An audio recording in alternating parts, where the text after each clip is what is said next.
मेरी पावर जो है वो राष्ट्रपति तक पहुंचने की है, प्रधानमंत्री तक पहुंचने की है। ये बयान दिया है लोक रक्षक दल की महिला जवान सुनीता यादव ने। वही सुनीता यादव जो मंत्री के बेटे के साथ तकरार के बाद सुर्खियों में आई थी।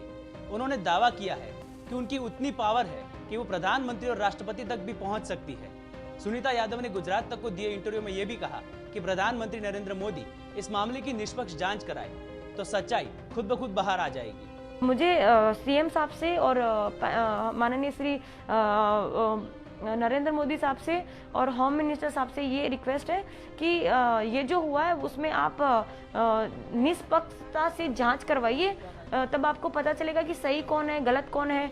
खादी पे जो खाकी पे जो खादी सवार हो रही है या फिर हमारा जो सिस्टम है वो कैसे काम कर रहा है। मेरी तरह मैं अपने आप को भारत देश की बेटी समझती हूँ, अपने आप को गर्व फील करती हूँ। सबसे पहले गुजरात की एक एलआर ऑफिसर अपने आप में गर्व महसूस करती हूँ कि मैं गुजरात की हूँ, कि मैं रात को 12 बजे अकेली लड़की अकेली ऑफिसर ड्यूटी कर पा रही हूँ। यही चीज़ अगर मैं किसी और राज्य से कंपेयर नहीं करना चाहती, पर आपको सब पता है कहाँ क्या चल रहा है।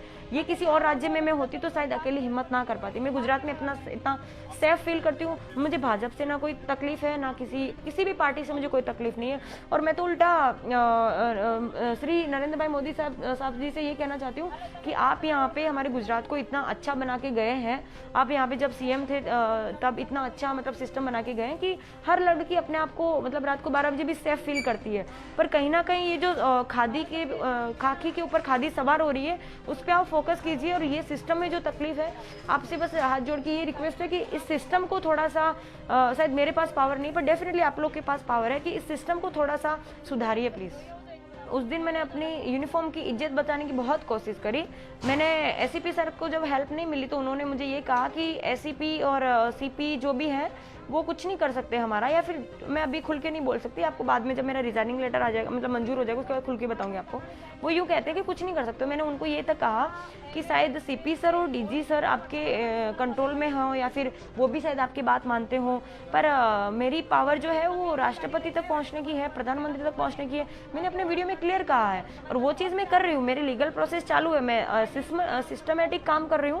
सिस्टम से मैं उनके पास, हमारी एक चैनल होती है उस थ्रू मुझे, अगर मैं एलआर ऑफिसर हूँ तो मुझे सबसे पहले अपनी कंप्लेंट कांस्टेबल ऑफिसर के पास जानी पड़ेगी, उसके बाद हेड कांस्टेबल ऑफिसर, फिर एएसआई, पीएसआई, पीआई और एसीपी, फिर सीपी वगैरह आएंगे। तो हमारा जो एक चैनल है, जो हम एक डिसिप्लिन डिपार्टमेंट से बिलोंग करते, तो हमें वो चीज़ हमें फॉलो करनी पड़ती है। तो मैं सिस्टमेटिक मेरा काम चालू है, चाहे वो हमारे सीएम साहब हो, पीएम साहब हो या होम मिनिस्टर साहब हो। मैं ऑलरेडी इन सबसे एक बार मिल चुकी हूँ। आपकी जानकारी के लिए बता दूं कि इन सबसे 2016 में मैं एनसीसी एक्स सीनियर ऑफिसर रह चुकी हूँ।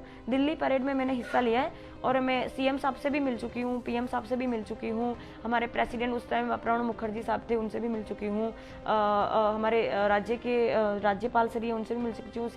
मतलब इन शॉर्ट में सभी जो ऑफिस जो हमारे माननीय जो मंत्री साहब हैं उन सबसे मैं मिल चुकी हूँ। पर उन सबको मैं सिर्फ यही कहना चाहती हूँ सर कि मैं गुजरात में हूँ तो मैं इतना सेफ फील करती हूँ कि मैं मतलब रात को 12 बजे सिंगल लेडी मतलब नौकरी कर सकती हूँ।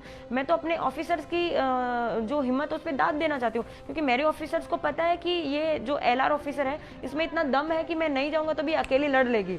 वो नहीं आ रहे, उसका कारण ये भी है कि अगर वो यहाँ पे आते हैं तो वो मजबूर है, वो नहीं आ सकते। और उनको पता है, मुझ पर विश्वास है उनको कि एलआर ऑफिसर में इतना पावर है कि वो अकेली लड़ लेगी।